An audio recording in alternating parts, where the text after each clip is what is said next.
अस्सलाम वालेकुम dear students, कैसे हो आप सब लोग। उम्मीद है कि आप सब लोग ठीक होंगे। आज का जो टॉपिक रहेगा हमारा that will be on Newton's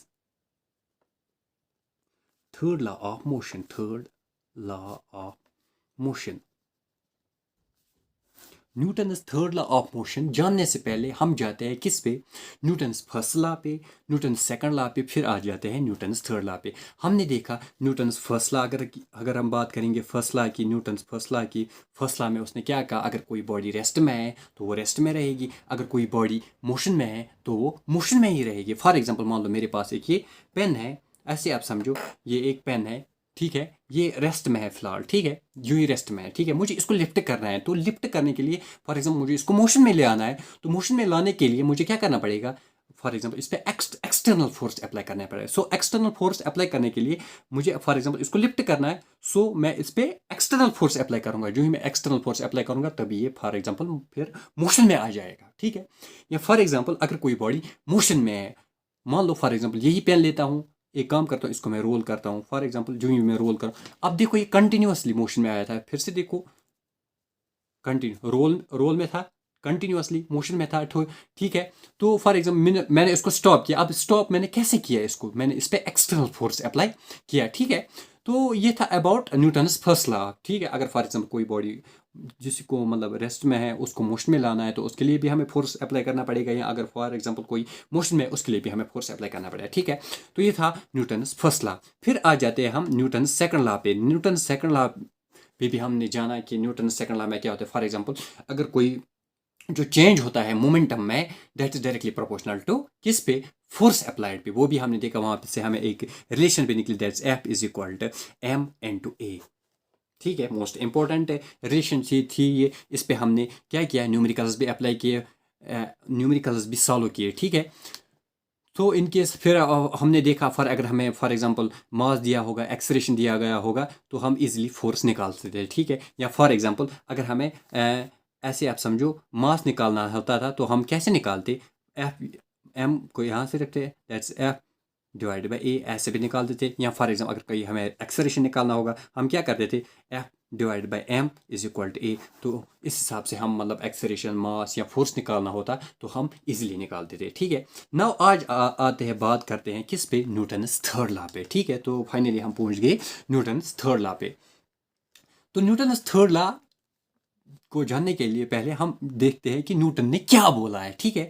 चलो देखते हैं कि न्यूटन ने क्या बोला है।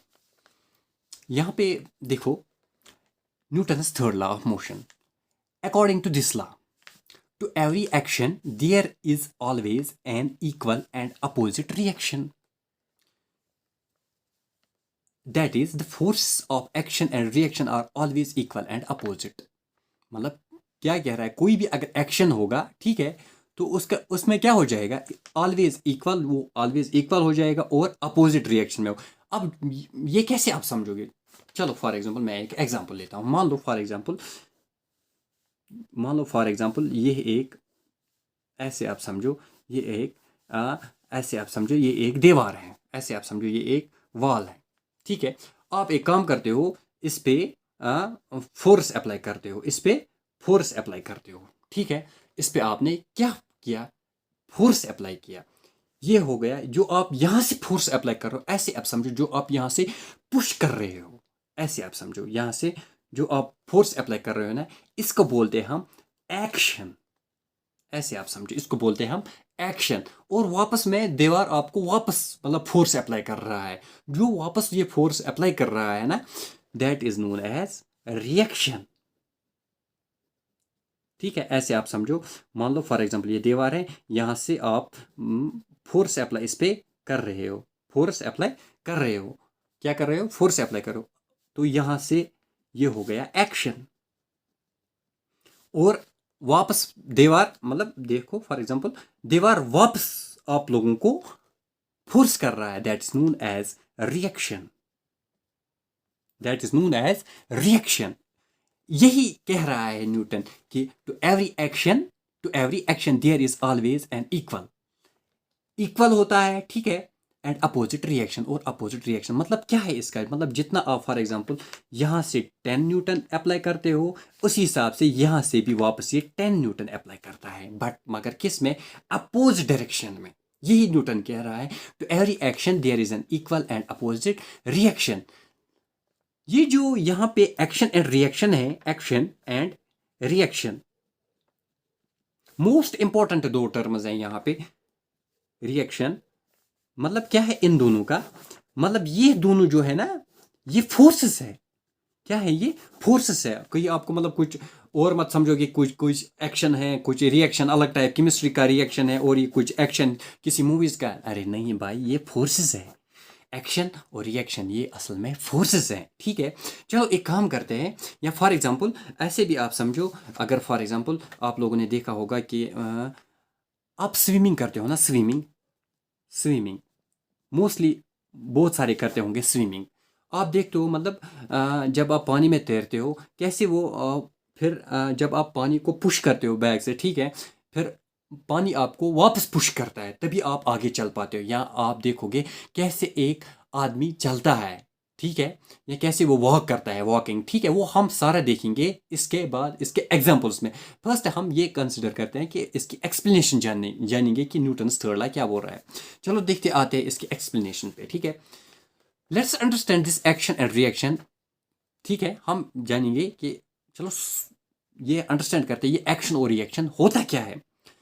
When ever one body exerts a force on another body, मान लो फॉर एग्जाम्पल ऐसे, जहाँ जैसे अभी ये मैन था, ये इस पे फोर्स अप्लाई कर रहा था, ठीक है।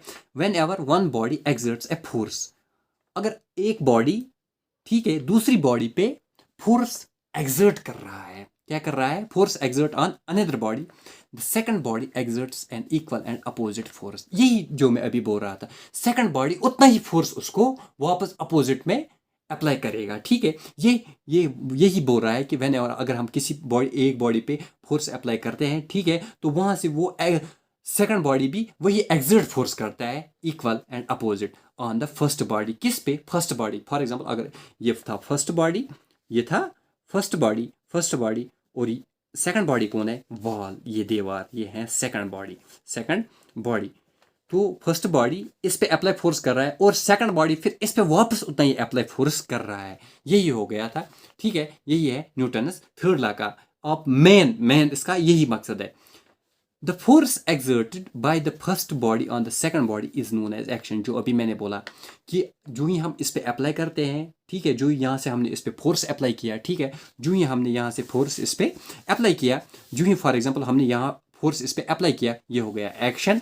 और जो वापस दीवार वापस फोर्स अप्लाई करेगा, that is known as reaction. I hope आप लोगों को समझ में आया। ये हो गया एक्शन, और जो वापस ये फोर्स अप्लाई कर रहा है, that is known as reaction, ठीक है। तो आगे देखते हैं आगे क्या बोल रहा है। इट शुड बी, या and the force exerted by the second body on the first body is known as reaction. जो अभी मैंने बोला, जो वापस ये फोर्स अप्लाई कर रहा है उसको हम बोलते हैं रिएक्शन, ठीक है। Now it should be noted that action and reaction are just force. जो अभी मैं बोल रहा था, जो एक्शन एंड रिएक्शन है, ये क्या है, ये फोर्सेस है, ये फोर्सेस है, ये क्या है, फोर्सेस है, ठीक है। ये एक्शन एंड रिएक्शन है, ये क्या है, फोर्सेस हैं, ठीक है। चलो अब हम जानते हैं फॉर एग्जांपल थोड़ा इसके एग्जांपल के बारे में, सो दैट आप लोगों को थोड़ा ज़्यादा क्लियर हो जाए। मान लो फॉर एग्जांपल मेरे पास एक स्प्रिंग है, सिंपल एक स्प्रिंग होता है, ऐसे समझो, इस तरह की स्प्रिंग होती है, आप लोगों ने सभी देखा होगा, ठीक है, स्प्रिंग होती है, इसको हम बोलते हैं स्प्रिंग। फॉर एग्जांपल ये नॉर्मल में है। मान लो अब हम एक काम करते हैं, इस स्प्रिंग को हम थोड़ा कंप्रेस करते हैं। क्या करते हैं, कंप्रेस करते हैं। जो ही आप लोग इसको कंप्रेस करोगे, कंप्रेस, उतना ही मान लो फॉर एग्जांपल आप इस पे एक्शन कर रहे हो। क्या कर रहे हो, यहां से आप ऐसे, आप समझो, यहां से आप इसको एक्शन कर रहे हो, एक्शन ऐसे आप समझो, यहां से भी एक्शन कर रहे हो। क्यों, आप दोनों हाथ से इसको मतलब कंप्रेस कर रहे हो ना, दोनों हाथ से इसको कंप्रेस कर रहे हो, सो दैट मीन्स ये हो गया एक्शन, ठीक है। वापस में स्प्रिंग वापस में आपको वापस फोर्स दे, करेगी, ठीक है, उसको बोलेंगे हम रिएक्शन। क्या बोलेंगे? रिएक्शन, ठीक है, यहाँ से भी, यहाँ से भी, और आप वो फील करोगे, ठीक है, खुद आप खुद, अगर आप लोगों के पास स्प्रिंग होगी ना, आप खुद ट्राई करना, आप देखो, आप खुद फील करो, जितना आप उसको कंप्रेस करोगे ना, मतलब स्प्रिंग मतलब वापस नॉर्मल में आने की कोशिश करेगी, ठीक है, वो आप वो जो वहाँ पे दें वो वापस फोर्स कर रहा है, ठीक है, उसी को हम बोलते हैं एक्शन, उसको रिएक्शन। ये हो गया स्प्रिंग। या फॉर एग्जांपल, चलो हमने इस यहाँ पे कंप्रेस किया, या फॉर एग्जांपल अगर हम स्प्रिंग को स्ट्रेच करेंगे ना, स्ट्रेच करेंगे, स्ट्रेच करेंगे, तो आप देखना कि स्प्रिंग खुद मतलब वापस मतलब आपको कंप्रेस करने की कोशिश करेगी। क्यों? सो दैट, क्योंकि वो फोर्स, अपोजिट फोर्स अप्लाई कर रहा है वहाँ पे, ठीक है। तो ये हो गया एक्शन, ऐसे आप समझो यहाँ पे एक्शन।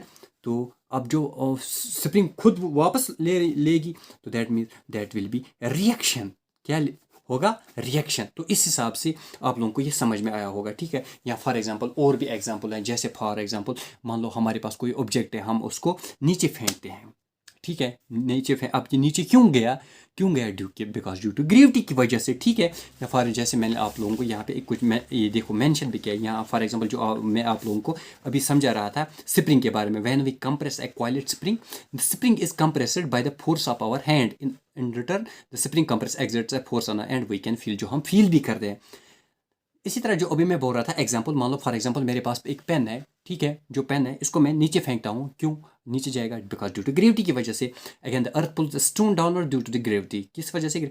अकॉर्डिंग टू न्यूटन के हिसाब से द स्टोन, जो स्टोन होगा ना, या फिर मेरे पास पेन है, तो इस टाइम क्या करे, जो ये पेन है ना, ये भी इक्वल एंड अपोजिट फोर्स किस पे है? ऑन अर्थ पे, ठीक है। बट वो हम नोटिस नहीं करते हैं, ठीक है, क्यों? ड्यू टू अर्थ का जो मास होता है ना, वो बहुत ही ज़्यादा मास होता है, किसका? अर्थ का, ठीक है।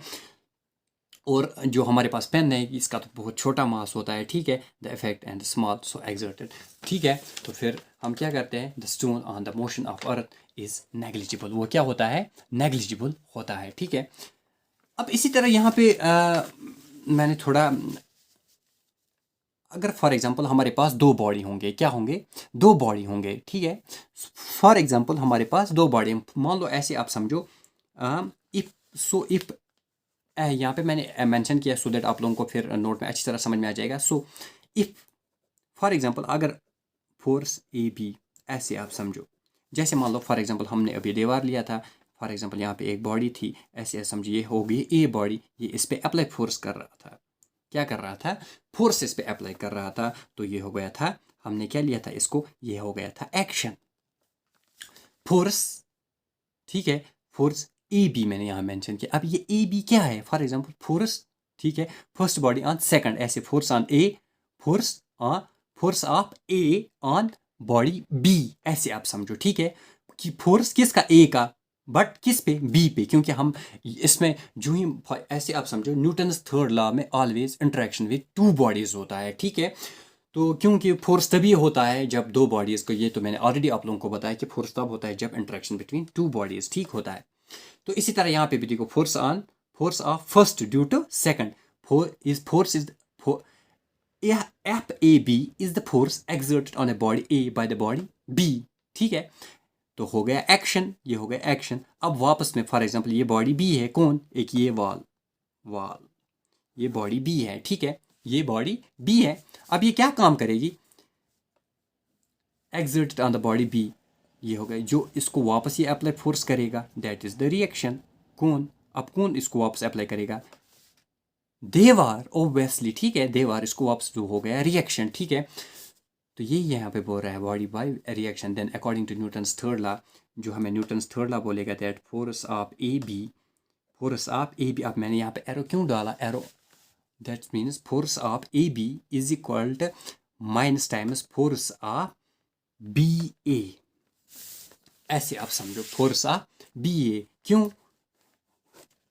क्योंकि अरे भाई अभी मैंने बोला इक्वल एंड अपोजिट रिएक्शन, जो न्यूटन बोल रहा था हमें, ठीक है। To every action there is an equal and opposite reaction. For example जितना ये होगा उतना ये भी हो एब्जर्व करेगा। अब यहाँ पे मैंने माइनस क्यों लिखा? माइनस इसलिए लिखा क्योंकि ये अपोजिट डायरेक्शन में होता है। किस में? अपोजिट, डायरेक्शन, शाबाश, अपोजिट डायरेक्शन। तो इस हिसाब से आप लोगों को ये समझ में आएगा इंशाल्लाह। अब हम नेक्स्ट वीडियो में आगे डिस्कस करेंगे। मैं आप लोगों को कुछ होमवर्क भी डालता हूँ, ठीक है, आप लोग होमवर्क भी करना। तो बाकी रह गए इसके एग्जाम्पल्स, वो हम नेक्स्ट वीडियो में डिस्कस करेंगे, ठीक है। तो बस आज के लिए इतना ही। अल्लाह हाफिज़।